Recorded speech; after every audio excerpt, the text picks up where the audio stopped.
Okay, bakit ko kailangan ng self-improvement guru? Eh, baka kutongan ko pa yan. Alam ko gagawin sa sarili ko, buhay ko 'to, eh. And good for you. Good for you na alam mo gagawin mo sa buhay mo.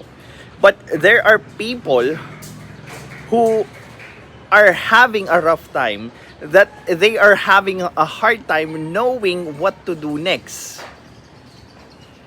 Andyan na yung parte na nagkakaroon sila ng existential crisis.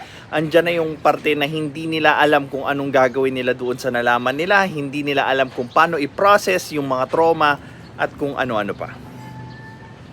And there's nothing wrong with asking for help.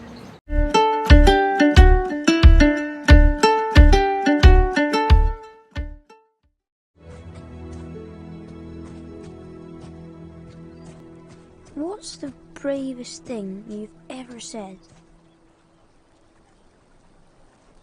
Help.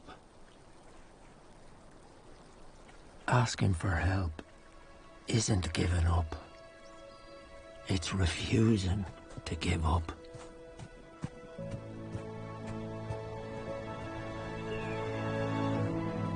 Ang isa sa pinaka-importanting aspeto ng life coaching ay yung feedback.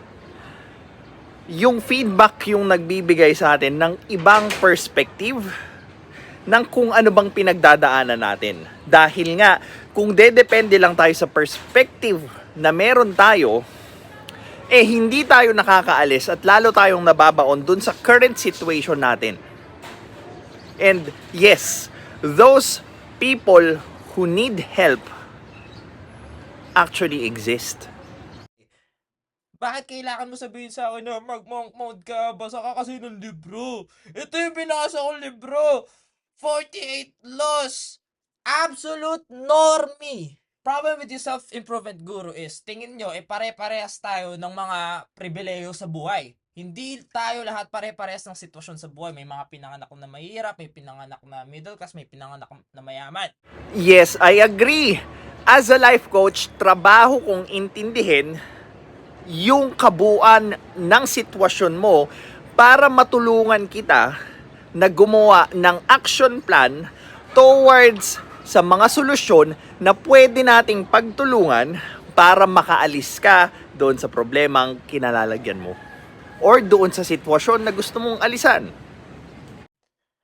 Iba-iba tayo ng pag-iisip, iba-iba tayo ng personalities, and these personalities dictate kung ano yung magiging future natin.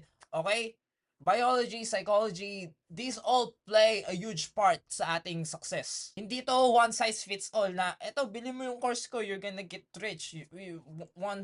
Step 1 to 10, ito lang gagawin mo. No! Yung gagawin nyo ay continuous improvement ng mga ginagawa nyo para malaman natin kung lumalapit ba tayo doon sa goal na sinet natin nung nagkaroon tayo ng clarity sa kung ano ba yung nangyayari, ano ba yung gusto mo, at paano natin gagawin na mapalapit tayo doon sa goal na gusto mo. So, it's a misconception when it comes to life coaching na overnight mareresolba natin yung mga pinagdadaanan mo, yung mga life's question mo, yung identity crisis mo, when in fact, it's a continuous effort by you and your trusted life coach to actually go step by step to that goal.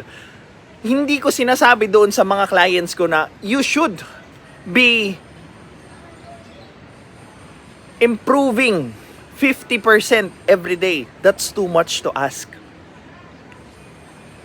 1% every day of improvement is more than enough kesa sa overnight success na hindi naman mangyayari or will just hinder you from continuous effort. Yun yung pinaka-importante when it comes to changing. The continuous effort towards your goal, and andun kami as a life coach to give good feedbacks. Because doon sa feedback na yun, doon natin nalalaman kung na pagtatagumpayan na ba natin yung mga sarili natin. This is your lifestyle coach, Mark. You could book a free clarity session so that we could check if we can work together towards your goals. Have a good day.